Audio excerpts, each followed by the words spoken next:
So ngayon pag-usapan natin mga kaibigan kung paano nga ba kumuha ng driver license at ano nga ba yung mga requirements sa pagkuha ng driver license dito sa Pilipinas mga kaibigan. So ngayon, bago pa lang kayo sa YouTube channel na ito, don't forget to subscribe mga kaibigan and hit to the notification bell. So ngayon mga kaibigan, so bago ka kumuha ng driver license na ito yung tinatawag mga kaibigan na permit na talaga na ikaw ay makakamaniho ng sasakyan, so kailangan mo muna dumaan ng tinatawag na student permit.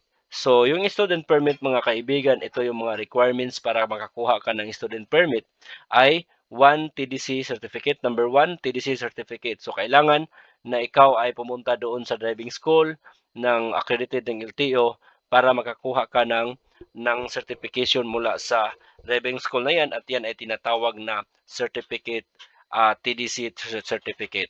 So, pangalawa mga kaibigan, so kailangan mo ng isang valid ID.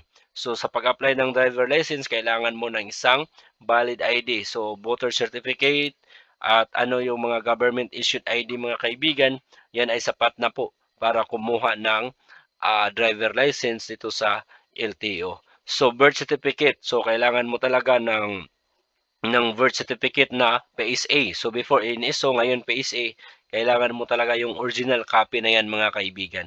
So filled out application form, so meron kang form na pupirmahan doon sa LTO at saka medical exam from LTO accredited clinic. So before mga kaibigan, no, nung sa panahon ni, I think panahon ni Noynoy Aquino, so sa student permit ay walang TDC at saka walang medical certificate.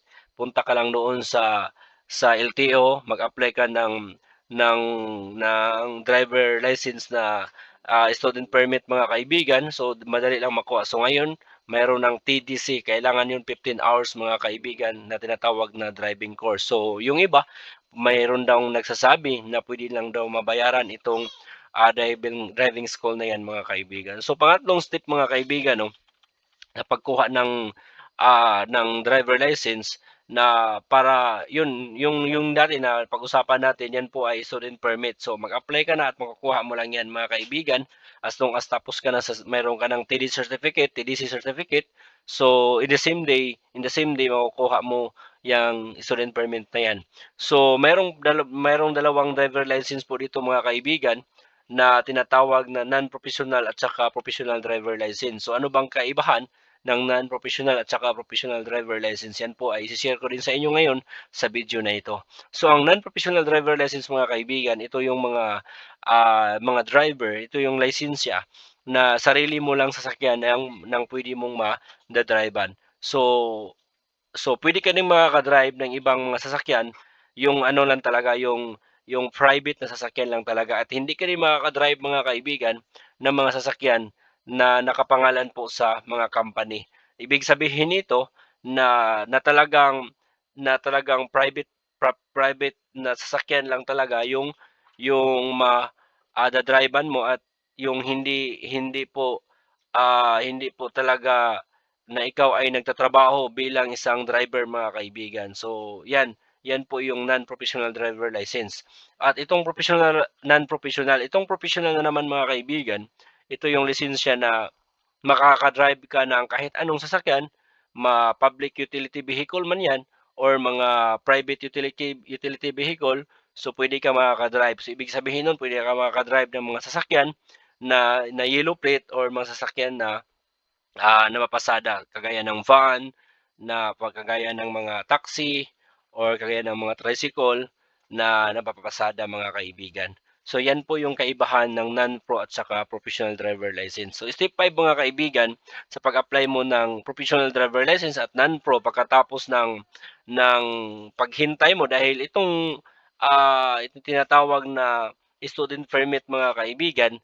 So, yung non-pro, so isang buwan at saka isang araw, 30 days and 1 day, 31 days pagkatapos na ma-issuehan ka ng student permit mga kaibigan, mga kababayan, ay pwede ka nang kumuha ng non-professional driver license. So, yung professional driver license mga kaibigan, kailangan mo talaga tapusin yung 6 months at saka kinabukasan pwede ka na magka-apply ng professional driver license. Pagkatapos nito, it could be 1 month and 1 day or 6 months and 1 day yung tatapusin mo.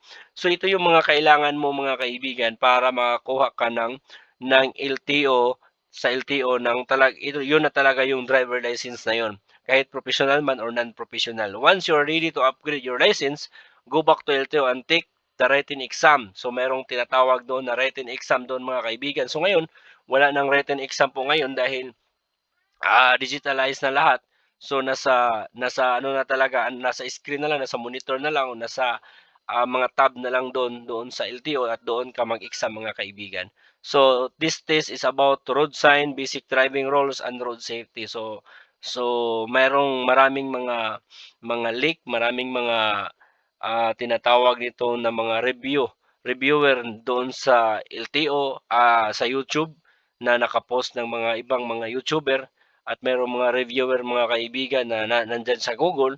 So pwede kang mag-review muna bago ka mag-exam. Review using LTMS online modules or driving school reviewers. So sa mga driving school reviewers, so meron din sa LTMS mga kaibigan. I-search mo lang yun, LTMS online modules ng LTO. So lalabas yun mga kaibigan. If you pass, congratulations, please proceed to next step.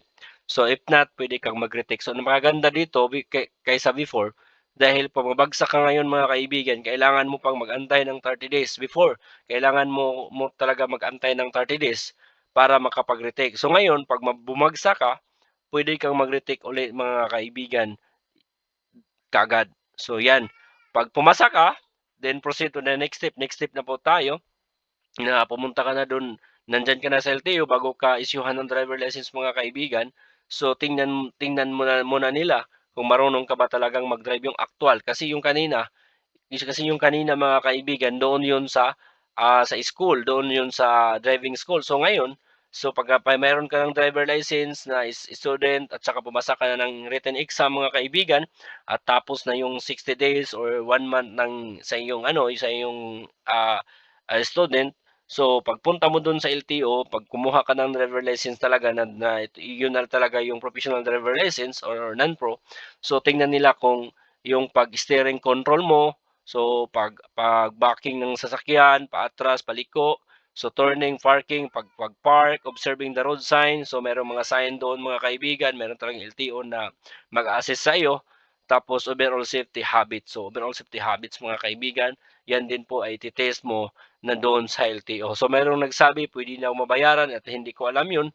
At siguro sa mga backdoor ng LTO mga kaibigan, meron yan. Pero dito sa atin, sinishare ko talaga sa inyo ang step by step guide mga kaibigan para makuha mo yung driver license mo. So step 7, so punta ka na doon sa Windows at saka merong photo capturing, signature, biometric, payment and fees. So meron kang babayaran doon na kulang-kulang 700 yung babayaran mo doon sa LTO. So maliit lang na halaga yan mga kaibigan kung ikaw ay dumaan talaga sa saktong proseso. At kung merong iba na tinatawag mga kaibigan, mga kababayan na papalakad lang, so umabot siguro ng 12,000, 10,000 at hindi natin alam mga kaibigan paano nila yan ginagawa. So congratulations, mayroong driver license ka na. So ito yung mga requirements summary mga kaibigan sa pagkuha ng driver license para malaman nyo kung paano nga ba talaga at ano talaga yung mga requirements. So TDC certificate, yan po ay before ka kumuha ng student permit. At saka PDC certificate for license na talaga yan mga kaibigan, yung non-pro professional. So yan, kailangan mo ng student permit, kailangan mo ng medical certificate mula sa LTO, at saka kailangan mo ng one valid ID, saka application form, tapos fees for exam plus license. Yan na po yung babayaran lahat mga kaibigan. At maraming salamat sa panonood sa video na ito. And don't forget to share and subscribe our channel mga kaibigan para updated po kayo sa mga bagong video natin. More power at sana po papasa po kayo sa exam at good luck mga kaibigan, mga kababayan. At shalom po sa inyong lahat.